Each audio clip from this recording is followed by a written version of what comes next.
정영택 목사의 쉐마 바이블입니다. 지금 우리는 출애굽기 말씀을 함께 묵상하고 있습니다. 오늘은 출애굽기 6장 28절에서 7장 13절 말씀이 되겠습니다. 그리고 찬양은 305장 나 같은 죄인 살리신 주 은혜 놀라와, 이 찬양을 함께 나누시면 서로에게 은혜가 될 것입니다. 모세는 지금 애굽 땅에 있습니다. 그러나 애굽의 왕 바로가 말을 잘 듣지 않습니다. 그래서 오히려 백성들이 고난을 더 많이 받게 되는 그런 어려움에 처하게 됩니다. 오늘 말씀은 이렇게 시작하고 있습니다. 여호와께서 애굽 땅에서 모세에게 말씀하시던 날에 여호와께서 모세에게 일러 가라사대 나는 여호와라. 내가 네게 이르는 바를 너는 애굽 왕 바로에게 다 고하라. 모세가 여호와 앞에서 고하되 나는 입이 둔한 자이오니 바로가 어찌 나를 들으리이까. 바로에게 가서 내 백성을 보내게 해주세요. 우리가 나가서 예배하게 해주세요. 그랬더니 이 백성들이 한가하구만, 게으르구만. 그러면서 벽돌을 만드는데 도움이 되는 짚을 주지 않고 벽돌 생산량은 이전과 똑같게 하는 그런 고통을 주게 되었습니다. 이러한 고통을 받게 되었을 때 그 이스라엘의 감독관들이 오히려 모세와 아론에게 원망하고 불평하는 그런 일들이 일어나게 되었습니다.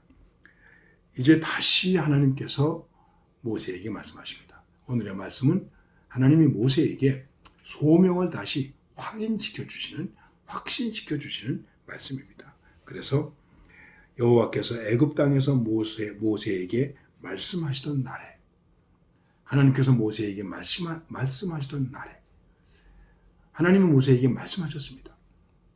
그 말씀을 기억해야 됩니다. 그리고 그 말씀의 날을 우리들은 다시 기억해야 됩니다. 하나님께서 나에게 말씀하시던 날, 은혜를 주시던 때, 그 때가 내가 어떻게 기억되고 있습니까? 가장 기본적인 것은 나 같은 죄인 살리신 주 은혜 놀라와. 이게 우리 모든 믿는 사람들의 기본 고백입니다. 하나님께서 나를 부르셨던 때, 그때가 어느 때인가? 그래서 그 다음에 이렇게 고백하죠. 나 처음 믿은 그 시간 귀하고 귀하다. 여호와께서 내게 나타나셔서 말씀하시고 그 말씀을 듣던 날, 그리고 내가 하나님의 소명을 받은 날, 그 시간이 우리에게는 은혜의 시간이요 아주 귀하고 귀한 시간이 된다는 것입니다. 하나님은 모세에게 그리고 백성들에게 이것을 깨우쳐 주십니다. 그러면서 하시는 말씀은 무엇이냐 하면은 나는 여호와라. 나는 여호와다.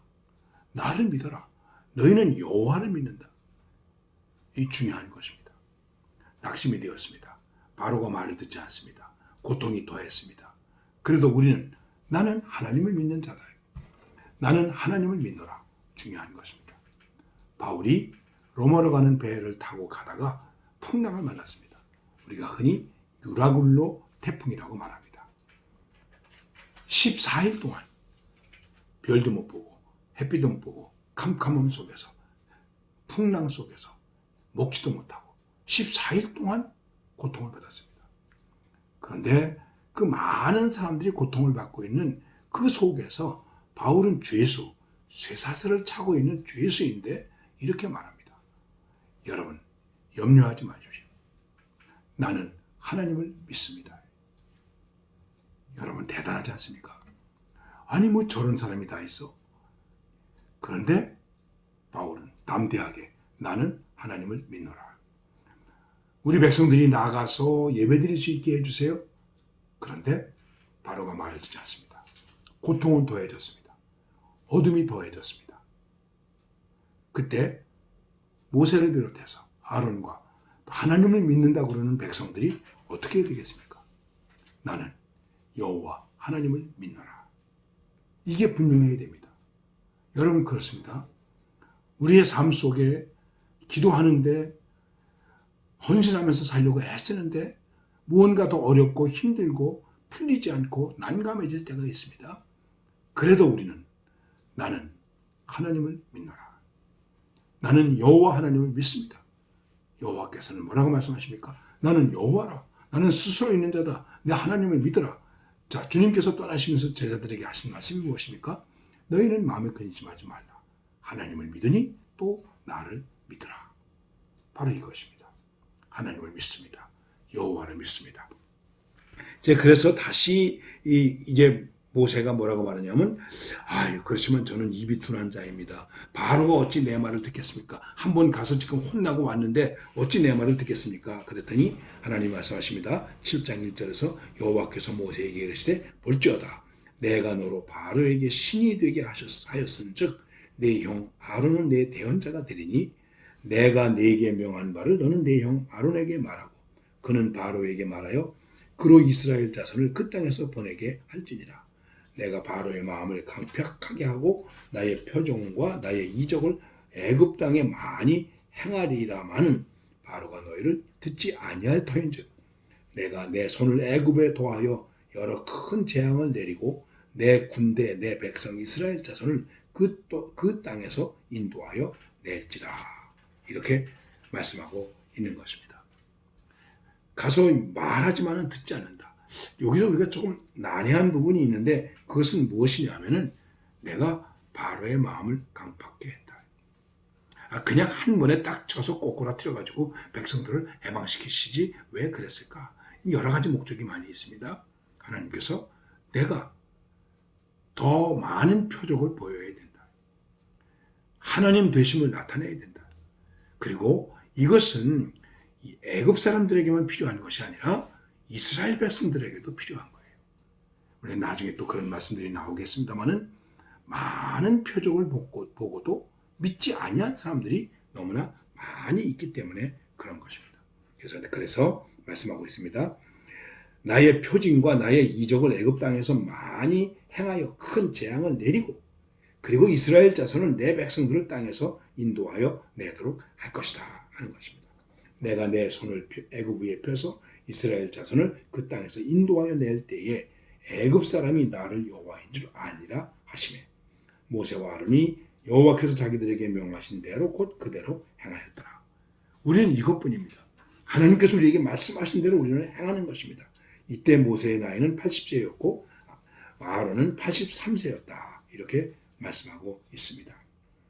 다시 말씀합니다. 여호와께서 모세와 아론에게 일러 가라사대 바로가 너희에게 이르기를 너는 이적을 보이라 하거든 너는 아론에게 명하기를 너의 지팡이를 가져 바로 앞에 던져라.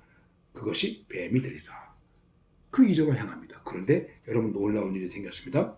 바로도 자기네 마술사, 박수, 무당들을 불렀습니다. 박사와 무당들을 불렀습니다. 그리고 그 술객들에게 말하니까 그 사람들도 자신들의 술법으로 모세와 같이 지팡이를 던짐에 뱀이 되었습니다. 똑같아졌습니다. 그런데 오늘 성경 말씀 보니까 아론의 지팡이가 그들의 지팡이를 삼키니라. 그 아론이 던져서 거기서 생긴 뱀이 애굽의 술객들이 만든 요술을 부렸다고 얘기할지 하여간 만든 그 뱀이 있었는데 그거를 아론이 던진 모세의 지팡이가 있는 뱀이 삼켰다 하는 것입니다.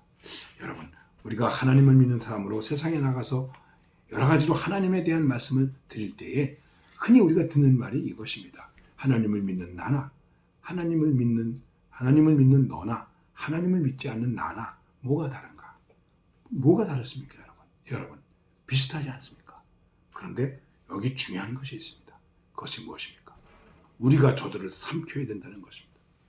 우리가 그들에게 삼키우면 안 됩니다. 비슷한 것 같지만 우리는 진리로, 말씀으로, 은혜로, 하나님의 능력으로, 하나님의 함께 하심으로, 임마누엘의 축복으로 삼켜야 됩니다. 세상 것을 삼켜야 됩니다. 음부의 권세를, 마귀의 권세를 우리가 삼켜야 되는 것입니다. 이것이 믿는 사람의 능력입니다. 약한 것 같지만, 안 되는 것 같지만, 비슷한 것 같지만, 그들도 우리와 똑같은 것 같지만 결코 그렇지 않습니다.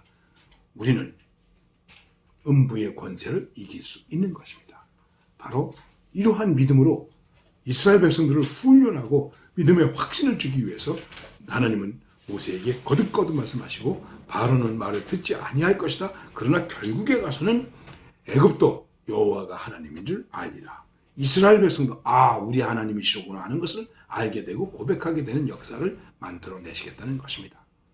이 어려운 세대 속에서 우리는 어둠을 삼키고 적그리스도적인 것을 삼키고 죄악을 삼키고 살아갈 수 있는 능력 있는 성도가 될 수 있기를 바랍니다.